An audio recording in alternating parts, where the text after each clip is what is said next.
I'm Jeff Pospisil, the 10-Minute Treasurer with practical advice for improving your church's financial future. And in this video, I'm going to talk about one of the other duties of church trustees, and that is caring for bequests and investments. Normally, when we think about the church trustees, we think about how they care for the building and the land and the parking lot, that kind of thing. By the way, this happens to be our wonderful church in Philip, South Dakota, a wonderful congregation and a very beautiful building as well. But kind of by default, because of their legal status, the trustees also end up being the caretakers for endowments, trusts, and bequests. And I threw in memorials because they're kind of related. But just for a legal type of thing, the trustees are the default body that cares for these things. My recommendation is that if your church does have a trust or an endowment, or maybe they receive a number of bequest gifts, that you remove that duty to care for these from the trustees and put them with a different committee. A lot of churches, they'll set up a foundation or an endowment committee or a memorial committee because it's easy to kind of forget about caring for these gifts when you have a leaky roof or I don't know, something else that's going on. A lot of those property issues just seem a lot more urgent and it's easy to push these off. So I like to have a committee that's focused on this.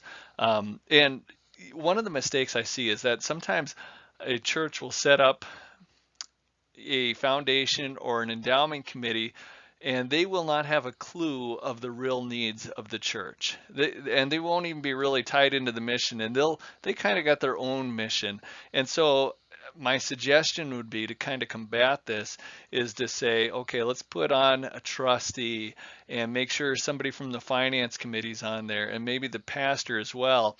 And that way you have all the needs of the church, the missional needs, the operating needs with the finance committee, as well as the property needs. They're all kind of combined there to give a better view. You can also have 2 or 3 other people that are not connected to any other committee, but at least if you have these, then you get a pretty full view of what the needs are of the church in terms of advancing the mission. So some guiding principles when you care for these gifts is really it's all about honor. First of all, how are we honoring the deceased or the donor? Are we respecting the donor's intent for these gifts? How are we honoring Jesus Christ? Are we using him in a way that would make the Lord happy with us? And then how are we honoring the mission of the church? Is this pushing the mission of the church along the way? Is this advancing the mission of the church? So honor for the deceased, honor for the Lord, and honor for the mission. One of the best ways to honor the donor or the deceased is to actually get their intent in writing and get it in writing and put it in a place where you can find it again. I love this quote by Harvey Mackay: "Pale ink is better than the most retentive memory." I've been working with churches for a long time, and you would think that you get a $100,000 gift, everybody would remember that intent like it was yesterday. But as time goes on, committee members change, and our memories aren't really as trustworthy as we think. And so when you pull up that written record, that sends to get you back in the right place of understanding the donor's intent. So, and another thing is, if you know of somebody that plans to make a large gift, to visit with them ahead of time and get as clearly documented as you can their intent. It'll just save you a lot of headaches in the long run. Another thing that deserves your attention is developing a spending policy. And I think this is so important because it's going to be the natural tendency for those people that are serving on the foundation or the memorial committee to think that their goal is to accumulate funds, to just keep growing and growing and growing. And that's really hoarding. And that's not honoring to the donor. That's not honoring to Jesus Christ or the mission of the church. The purpose of those funds, yes, we want to manage them wisely and hopefully grow them, but we also want to spend them. We want to give a priority to spending them in a way that honors the donor as well as the mission in Jesus Christ. And so some things to think about is how quick do we spend them? If we receive a memorial gift, how quick do we turn that around? What about a bequest gift? When and how are decisions made? So that's another thing. And then is there a limit to that authority? So if it's a 10,000 gift, who makes the call on that? What about $1 million gift? You know, so those are the things to think about. I want to give you a couple of sample policies just to give you an idea of what I mean. And this is dealing with memorials and bequests, because we got a lot of latitude in how we manage those versus endowments and trusts, which have their own rules usually. So one example would be is that all memorials, which are usually smaller in nature, as well as those smaller bequests, and I define smaller bequests as being under 10% of the operating budget, that there must be a plan to spend these within 12 months. So you get a gift in January, there's a plan that it'll be spent by December. So that'll change your mindset around these. It's so easy to just leave these on the books and carry them forward for a long time looking for that perfect opportunity. Well, when you know you have to spend it, your eyes are going to be open to those opportunities, and you're going to see things that would honor the donor and Jesus Christ and the mission of the church when you are forced to look. Another example would be setting up specific meeting days. I like this because that way you're not pushed into a rush decision. Okay, we make decisions in October and April is what this one says. And if you want input, go ahead and submit to us something 7 days prior for us to consider.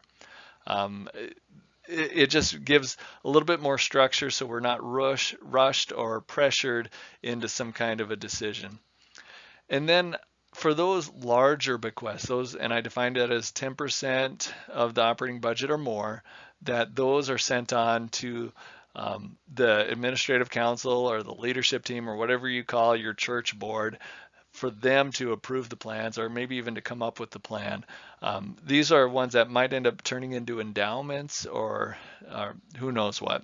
So the last thing to think about is recognition for those bequest and memorial gifts. And it used to be pretty common that the only recognition that those gifts would get, it normally would be affixing a little brass plate to whatever we purchased with that gift. And I think they should be a little bit more publicly recognized. And that's why in my second sample policy, I said, let's meet in April and in October, so that way we can make decisions on how to spend it in time for the Memorial Day service as well as the All Saints Day service. So when we're remembering those that departed, we could also lift up, by the way, here's how those gifts given in memory of or left by are being used. And that way you honor them again publicly and also show how they're being used for the mission of the church and honoring Jesus Christ. So also just a quick word, it's good to keep the family in the loop, let them know how much money was given from memorials and thank them for entrusting that with the church. And then later on saying, this is how we are using the memorial gifts to honor the departed as well as to further the mission. So that's just a good thing to do on the behind the scenes part. Now for a quick word about managing endowments. You've probably heard the expression that if you give somebody a fish, you feed them for a day, but if you teach somebody to fish, you feed them for a lifetime. Well, there's some similarities between that and endowments. If you give a regular one-time operating gift, that's like giving somebody a fish. But if you give an endowment, it's like giving them a fishing pond. So something that's going to keep producing fish well into the future. There's some similarities between managing a fishing pond and managing an endowment. And by the way, the picture here is of Crystal Lake, which is near where I grew up in Montana. The first thing is that we need an environment for growth. So with a fishing pond, you need water quality and habitat that would encourage reproduction and just a growth in the number of fish. So for an endowment, we need to park that money in a place where the money will grow faster than inflation. And so that means do not put it in a CD, a money market, savings account, or checking account. All those you will lose against inflation. So you need it in a well-diversified mutual fund. And so that's why I always recommend our foundations. So the Minnesota United Methodist Foundation or the Dakotas United Methodist Foundation. Both of those are great places to park the money for growth. Second thing is you need a fishing season. So you can't just fish all the time year round. There's a specific season when people can fish. And same thing for our endowment. There's a specific time when we pull the money out, and the rest of the time we just let it grow.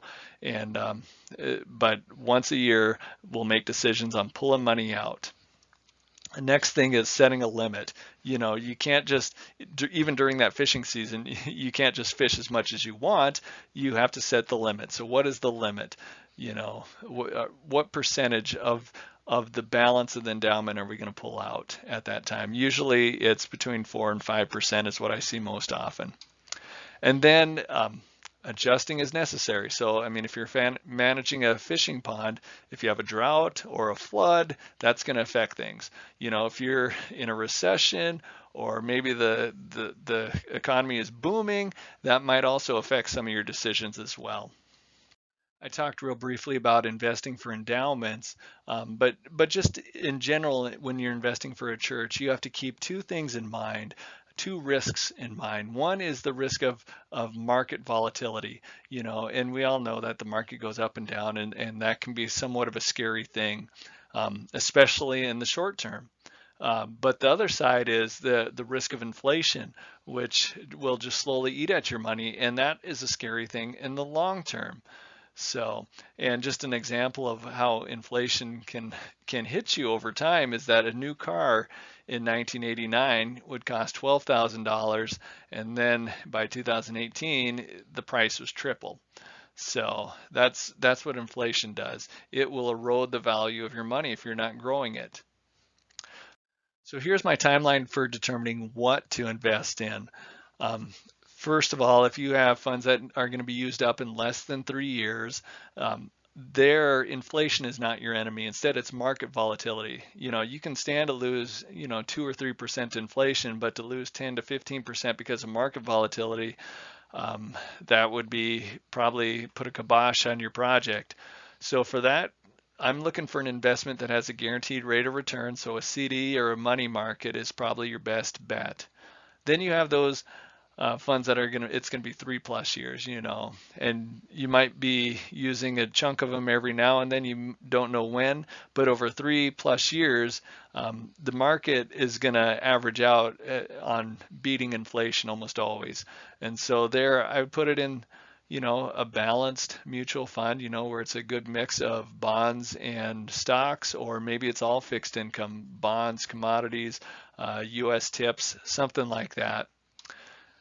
Then the last one is funds that you're basically keeping forever, and that's your trust, that's your endowments, where the principal you're really keeping forever. And there you do want to invest more for growth. And so if I would invest in something that leans a little heavier on US and international equities versus your fixed income.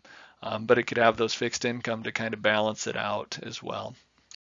All right, I hope this has helped you. And if it has, I encourage you to like, subscribe, share, comment, all that good stuff. And again, you can find more of our stuff on www.dakotasumc.org. And this is a ministry of the Dakotas Conference of the United Methodist Church, as well as the Dakotas United Methodist Foundation. Until next time.